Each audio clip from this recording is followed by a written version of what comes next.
Hi everyone and welcome to episode number 7 of the Outcasts. Now, this episode is going to be like a transfer window review. We'll talk about the fixtures that have happened since the last match that you're seeing on the live commentary, and then we'll talk about what's happening in the January transfer window instead of a live commentary in this episode. I did mention that I was planning on doing the Saint Etienne match as a live com, but I'll explain as we get into the episode why I'm not going to do that.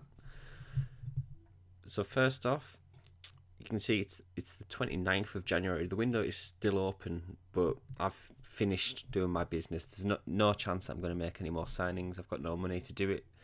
And that should let you know that I've spent all of it. Because in the last episode, I had about 60 million to spend. And I said, if I can get 3 players for about 20 million, then that'll vastly improve my squad. But I didn't actually do that. I made 2 signings, and there was monthly installments used quite heavily in those, so there were big transfers. In fact, no, there's only monthly installments for one of them. One of them is like just money up front. So the first player that we signed, I don't want to go into my transfer history. I want to reveal it. The first player that we signed was a goalkeeper called Hugo Lloris. That's because I had 2 goalkeepers. I can't remember the names, Sirigu and Trapp. And they were both average. They weren't neither one stood out. I played Sirigu and he did perfectly fine, but I want to upgrade to the next level. And getting a Frenchman in Hugo Lloris from Tottenham was a massive signing for us. See, his stats are pretty good. Yeah, 130 grand a week, 29 years old, so he's just coming into his prime, you would say, for goalkeepers. And what we actually spent on him was £33 million. It was expensive, but that's what you get in the January transfer window, I suppose. There's not really many bargains to be had, but it does vastly improve our squad. And literally the day that we signed him, Tottenham came in for a bid with... for what was he called, Sirigu. So it allowed us to move on one of our goalkeepers. We can keep Trapp as a backup goalkeeper, but Sirigu moved to Tottenham. It wasn't part of the deal that took Lloris to PSG, but it allowed us to get some money for him. I think, how should we sell him for? I think it was about 9 million. I think actually it will rise to about 13 million. He's played 2 and conceded 4 goals. Wow, his average rating is shocking for them. So that will rise to about 13 million, I think it was. If he does certain things after 10 games for them, but it doesn't look like he's going to get 10 games. He's going to get dropped.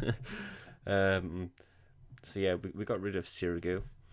We also got rid of... I can't remember what his name was. We also got rid of Stambui. Is this him? Yeah, this is him, to Roma. I honestly didn't think that sold him to Roma. I was so when he showed up on the list, I was like, is that him? Yeah, he was never going to get a game for us, really. He wasn't really the calibre of player. I could have kept him as a backup, but he didn't feature at all, as you can see right there. We sold him for 7 million, which was about his value. It's actually gone up since he's moved there, which is a bit weird. I think it's because he's obviously on a longer contract. I think his contract was running out at PSG. But yeah, I think that is to rise to about 10 million as well. I actually had no idea that he played for Tottenham. I just must have forgot about that, really. He actually played for them as well, but I can't remember seeing him playing in the Premier League. But anyway, those are the 2 players that we got rid of in the transfer window. You've seen one player that we brought in Hugo Lloris. The big signing that we made, it's somebody that I couldn't manage to sign on FM15, and I really, really wanted to use him because he was excellent, apparently. But the player that we signed is another Frenchman called Paul Pogba. You might have heard of him. So yeah, his stats are excellent. 22 years old. He's an absolute monster on this game. His stats are just insane. The plan for my squad is that, because obviously I play 2 centre midfielders. One is a deep playmaker, one is an advanced playmaker. I'm not sure which way around it'll be, but my preferred starting lineup will be Verratti and Pogba. I think Pogba will be good in either of those roles. I think Verratti will be good as an attack midfielder, but I'm pretty sure his finishing isn't great, so that's why I'm like hesitant towards that. I think I'll actually go into my squad now because you've seen all the transfers that we've made. I just want to check on Verratti. So I have actually been playing Verratti as the attacking midfielder. Yeah, his finishing is 6, so I would go in and ask him to improve it, but I think I'm still training him to be a deep line playmaker. I should really change that. Yeah, I am. So I'll change it to be advanced playmaker. He's already very good in this position, but it's not actually working on his finishing as well as additional focus. Yeah, I think that looks pretty good. He doesn't need much training to be an advanced playmaker. It does seem to be his like natural role. But if I can get the finishing up, I want to do at least 10. I think that's fine. I think the reason actually that I wanted Pogba here was it was because of his defensive stats, where he's obviously good at tackling. He's got great physical stats. Yeah, I think that was the reason behind it. But obviously I can change it around quite easily. And I feel bad because Pastore has been excellent for us so far, but he's now been dropped to the substitutes bench. And you know, I kind of had to do it. It's an upgrade, but obviously Pogba will be cup tied for the Champions League. Lloris, I don't need to worry about that. You can see, I've given Lloris the number 3 shirt. I can't remember why I did that. So Pogba will probably be cup tied for the Champions League. Yes, he is. Well, it says 0, but I'm sure I checked before I signed him, and I'm sure for Juventus he played 6 games in the Champions League. So he won't play against Barcelona. So obviously Pastore is still going to be involved in the squad, and I'll probably play Verratti here and Pastore there. But apart from that, this is the team that we've been going with since I seen you in the last episode. Thiago Silva actually picked up a bad injury and he's out for 4 months, knee tendinitis. So it means I've got to throw my young players in. David Luiz started the season playing for us, but then I decided to go for the 2 younger. Well, I decided to go for Thiago Silva playing the left centre back, and then either Marquinhos or Zuma playing the right. It was usually Zuma because Marquinhos wasn't playing well, but as you can see, Marquinhos is actually playing really good now. His last 5 matches, that's what this column is, by the way, guys. This is the last 5 matches. This is his average rate. And it lets me like view both of them. It's something I like doing. I like seeing like which players like on form. And this is like a really easy way to do it. So Marquinhos is doing excellent now. He's settled into the team. His morale is excellent. I wonder if his stats are actually going up. Yeah. So he is definitely starting for us. And then I could either go Zuma or David Luiz, and I might see how it goes. I'm not sure like how old is Zuma, 21, and Marquinhos also 21. So I'm not sure whether I need like an experienced centre back in there as well.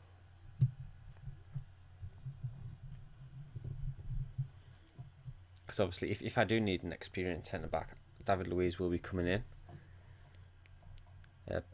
Nothing really much to talk about the team. Rabiot wanted to go on loan. I can't remember if I did do that. I think I didn't want him to do it because he has actually been playing. He's been complaining that he hasn't been playing, but like if obviously like 14 sub appearances in the league, 16 overall. So he is getting game time, and even when he comes on, he's not doing great. So I can't justify playing him more. But he's complaining that he's not getting enough first team football, which I don't like how it works because he is getting first team football. He's just not starting, if that makes sense. Like he's coming on as a sub very, very often. Like if we're in the lead, I'm fine to like rest these 2 players, and if we're winning a match like 2-0. I'll take off either of those. And no, in fact, the better way to describe it is if it's a tight game, it's like 1-0, or we're behind, and these 2, like one of these 2 is struggling. I'll take one of these guys off, and we'll put Pastore on. But if the match is comfortably, looks like we're going to win, I'll put Rabiot on. Then we've also got the chance to put like Thiago Motta on as well. I need to put him on my bench actually. So yeah, we're still without Silva, Lucas, and Kurzawa. 6 to 9 weeks. Lucas Moura will be about the same, 5 to 8 weeks. and then obviously 4 months for Thiago Silva. But I'll go into the fixtures since last time. So where I left you last time was the mid-season review. So I think it was the Cairn match, because that's when like the winter break happened. So we came back after the winter break and played in the Coupe de France, the French Cup. Beat them 1-0. Cavani. I put like a really strong team out. We just signed Pogba because I got that sorted. Like I think it was like the 31st of December. I got that sorted. So he came and he made his first appearance coming on as a sub. Then we played Bastia 3-0. Marquinhos, Pogba getting his first goal for us on his first start, and then David Luiz late in the game. He came on as a sub probably. Yeah, as you can see, I did bring on Rabiot, and he got a good rating in that match actually. It's not great though. And then we played Toulouse away from home. We were 1-0 down, and then we managed to turn it around just before half time. Ibra and Di Maria, and since then, the last 2 matches, I think Ibra's actually went off form. Against Nancy, this was a strange match. It was 0-0, and then in extra time we scored 3 goals. So I think it was just because we were fitter, basically. And then I put Cavani and Ibra up front as well, which helped. I went more attacking because Nancy were actually in the league below me, so it was a bit embarrassing that we didn't do that. But as you can see, we did play a weakened team. Like Rabiot started this match, Augustin started, David Luiz even started. Maxwell got an 8.4, well done him. And then I think, I can't remember when it was, but I made my subs quite early, maybe at half time, bringing on some first team players, and Cavani played excellently when he came on. Then we've just played Angers, I don't know how to pronounce that.